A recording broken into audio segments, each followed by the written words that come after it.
నమస్తే, welcome to ప్రజా ప్రతినిధి న్యూస్.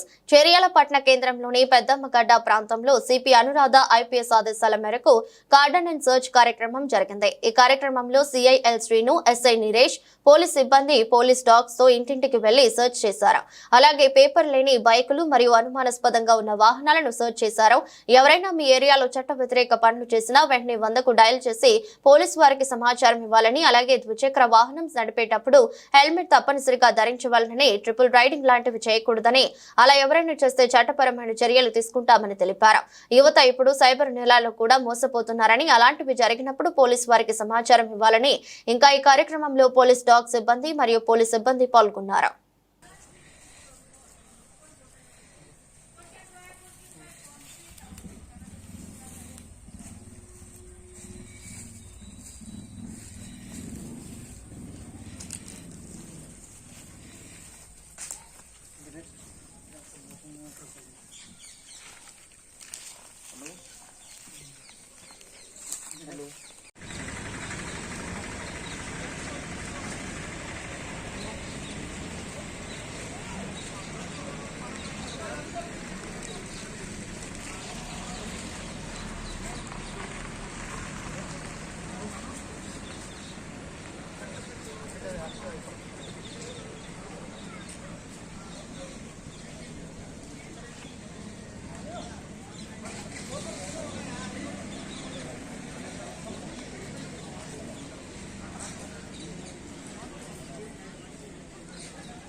అట్లా ఎద్దు నెంబర్ కూడా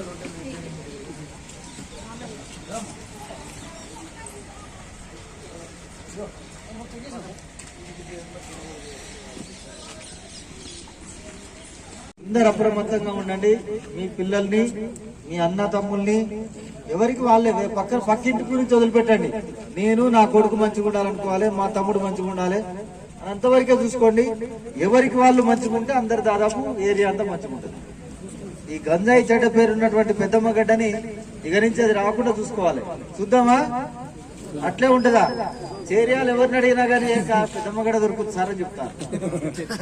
మరి మీకే తెలవాలి మరి ఎందుకంత ఫేమస్ అయింది. మరి ఏడలేదు మరి అట్లా కానియకండి. మంచి పేరు తీసుకురావాలి. పెద్దమ్మగడ్డ పోతే మంచిగా ఉంటుంది సార్, పిల్లగాళ్ళు మంచిగా ఉంటారు అని ఉండాలా కానీ చెడ్డ వ్యక్తులు ఉంటారన్న పేరు రావదేడికి. ఇక నుంచైనా మీరు దృష్టిలో పెట్టుకోండి. మీరు చెప్పే మాటలు చెప్పండి. ఒకవేళ మీ మాట వినకపోతే సార్ నా కొడుకు మాట వింటలేదో, నా తమ్ముడు మాట వింటలేదో వచ్చి మాకు చెప్పండి, సెట్ చేద్దాం వాళ్ళు. అంతే తప్ప వదిలిపెడితే పిచ్చోళ్ళు అయిపోతారు. వాడు ఖరాబ్ అయ్యేది కాక ఊరంతా చెడగొడతారు. ఏదైనా వ్యవసాయ పంట కనుక ఒక పత్తి చేనులో ఒక చెట్టుకు పురుగు పడితే ఏం చేస్తాం? దాన్ని పీకేయాలి, ఎమ్మటే పీకేస్తామా లేదా? లేకపోతే ఆడికైనా మందు కొట్టి దాన్ని సరి చేయాలి. లేకపోతే ఒక చెట్టు ఉన్న 2 ఎకరాల పొలం అంతా కూడా పురుగులు పడి నాశనం అయిపోతుంది. అట్లా కాకుండా చేద్దాం. పిల్లగాళ్ళు ఎవరు కూడా చెడిపోవద్దు. అందరు చదువుకునే వాళ్ళు చదువుకోవాలి, పని చేసుకునే వాళ్ళు పని చేసుకోవాలి. దానికి పెద్దోళ్ళు బాధ్యత వహించాలి, బాధ్యత చూసుకోవాలి. మనకెందుకనేది ఎవరి పరిస్థితిలో కూడా పనికిరాదు. తర్వాత అట్లే ఈ మధ్య కొద్దిగా సైబర్ క్రైమ్ ఎక్కువైతే సైబర్ క్రైమ్ అంటే కంప్యూటర్లు, ఫోన్లు ద్వారా నేరాలు చేయటం. నేరాలు ఫోన్లు, కంప్యూటర్ల ద్వారా చేయటం.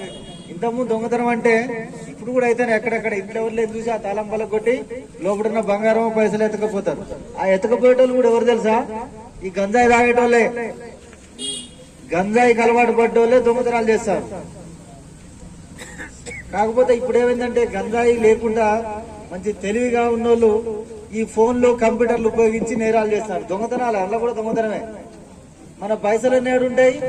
అకౌంట్లలో ఉంటాయి. అకౌంట్ లో బ్యాంక్ అకౌంట్లు ఉంటాయి. ఇప్పుడు ఫోన్ ద్వారానే కదా నడిచేదంతా. గూగుల్ పే, ఫోన్ పే చేస్తారు అందరు చేస్తారు. దీని ద్వారా చేస్తారు కాబట్టి మరి ఇంట్లో తాళం వల్ల కొడితేనే ఇంట్లో దొరుకుతలేవు పైసలు. మరి నీ అకౌంట్ ఉన్న పైసలు దొబ్బాలి నీ దగ్గర నుంచి. ఎట్లా చేయాలి? నువ్వంతా ఫోన్ ద్వారా నడిపిస్తున్నావు కాబట్టి ఆ ఫోన్ తోటే నీకేదో ఆశ చూపించి నువ్వే వానికి పైసలు ఇచ్చినట్టు చేస్తారు. ఈ మధ్యలో మన దగ్గర కోస్టే యాప్ అని వచ్చింది. ఎంతమంది పైసలు పెట్టిన వాళ్ళ అబద్ధం ఆడకుండా చేతులు లేపండి పెట్టిరా. చాలా మంది పెట్టారు మన చేరియాల. అత్యాశ, వాడు ఆశ చూపిస్తాడు. నువ్వు ఇవాళ 1000 రూపాయలు పెట్టు, రేపు నీకు 2000 ఇస్తా ఉంటారు. అలాగే ఏమవుతుంది? అరే ఇవాళ ఆగురు, ఇవాళ అయితే 2 తాగుతావు, రేపైతే 4 తాగొచ్చు, 2000 వస్తాయని చెప్పి ఆ ఉన్న 2000 కూడా అలా పెడతారు. 1000 రూపాయలు అలా పెడతారు. రేపు 2000 అయినట్టు చూపిస్తాడు. మళ్ళీ పెడితే 4000 చూపిస్తారు. తీద్దామంటే రావట్లే. ఇక మనం ఇచ్చిన 1000 రూపాయలు కూడా అటే పోతున్నాయి. కొంతమంది నిన్ను చూసారా, వీళ్ళు 1000 రూపాయలు పెడితే 2000 వచ్చినాయటని ఇంకోటి చూసి మరి ఒక్కసారి 1,00,000 రూపాయలు చేస్తా అని వాళ్ళు 1,00,000 రూపాయలు పెడితే 2 లక్షలు వస్తాయని 1,00,000 పెడతాడు. అవి ఎటే పోతున్నాయి. నిజం నేను చెప్పేది నవ్వుటాలకు చెప్తలేదు, గుర్తుంచుకోండి. ఈ కోస్టా అని ఒక యాప్ ఒకటి వచ్చేసరికి మన దగ్గర బాగా మంది పెట్టిన చేరియాల. పెట్టిన వాళ్ళు ఎవరయ్యా? చిన్న వాళ్ళు, ఏం తెలియని వాళ్ళు కాదు. ఇలాంటి పెద్ద మనిషి కాదు, బాగా చదువుకున్న వాళ్ళు, ఈ వడ్డీ వ్యాపారం చేసేటోళ్ళు, బిజినెస్ చేసేటోళ్ళే చేశారు. ఎందుకని? ఆశ. ఏం పని చేయొద్దు, సూటు బూట్ ఇట్లా ఉండాలి, మన పైసలు డబ్బులు కావాలి.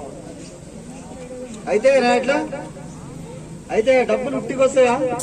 అది చెప్తారు కదా లలిత జోర్లు. ఏం చెప్తాడు? తెలుసు కదా. మరి రోజుకు ఒక 10 సార్లు యాడ్ వస్తుంది. అది ఎన్నిసార్లు చెప్పినా గానీ అందరూ ఫ్రీగా డబ్బులు రావాలని ఇట్లా ఈ ఫోన్ ద్వారా వాడు ఆశ చూపంగానే ఎక్కువ పెడతాడు. 1,00,000 రూపాయలు పోగొట్టుకున్నారు ఇలా పెట్టంగానే రేపు 2 లక్షలు. మరి వచ్చిన కేసు వాడు అంటాడు 1,00,000 రూపాయలు పెడితే రోజుకు 30,000 ఇస్తా అన్నట. వస్తాయనే ఇక 1,00,000 రూపాయలు పెడితే రేపు 30 అట్ట 40 రోజులు 30,000 చొప్పున వస్తాయా? ఎవరైనా ఇస్తారా? 3 రూపాయలు కూడా ఎవరు నాకు తెలిసి ఇస్తారా? 30,000 చొప్పున వస్తాయని ఆశ పెట్టగానే 1,00,000 రూపాయలు పెట్టిండు. పైసలు లేకుంటే భార్య మీద ఉన్న ఏదో ఉందట, నక్లెస్ తీసుకుపోయి పక్కన పెట్టి అది తీసుకొచ్చి అందులో పెట్టిండు పైసలు. ఈ ఫోన్ ద్వారానే పెట్టేసరికి కథం వచ్చినట్టు చూపెడతాడు కానీ విత్డ్రా కావట్లేదు. తీరా 10 రోజులు అయినాక నేను చూపించినాయి, 1,00,000 పెడితే 10 లక్షలు చూపించినాయి. విత్డ్రా చేస్తే రావట్లేదు. ఏం చేయాలి మరి?